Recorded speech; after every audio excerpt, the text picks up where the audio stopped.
உக்காரு, கீழே உட்காரு. அவகிட்டே தானே சண்டை போட்ட நேற்று. இன்னைக்கு யார் சாப்பாடு போடுறா அவனுக்கு? அவ தானே சாப்பாடு போடுறா. ஆ, அப்போ சொல்கிற பேச்சு கேட்கணும்ல. எங்கே போகிற? உன் தட்டுக்கிட்ட போறியா? நீ குளிச்சதும் அப்படியே ஃப்ரெஷ்ஷாக மினுக்கிறியடா. சொல்ல பையா. மினுக்கிற, அப்படியே ஜொலிக்கிற.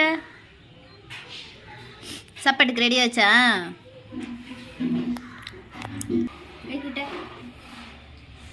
இப்போல்லாம் கையெல்லாம் கேட்டால் கொடுப்பான். நேற்று மட்டும் அப்படியே வவ்வான்னு கத்துனா. போதும் போதும், நடிக்காத நடிக்காத நடிக்காத, ரொம்ப நடிக்காத. கை விடு. போதும்டா, வா நடிப்பு உனக்கு ஆகாதுடா. அந்த கைய, அந்த கைய, அதான் மூவானம் சுத்தமா ஜக்கி.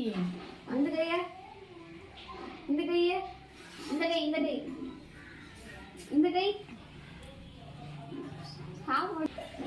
போதும் போடுடி சாப்பாட. ஆ, சொல்லப்பட்டுட்டீங்க சொல்லப்பட்டுட்டீங்க. சாப்பாடு வேணுமா? சாப்பாடு வேணுமா? வா.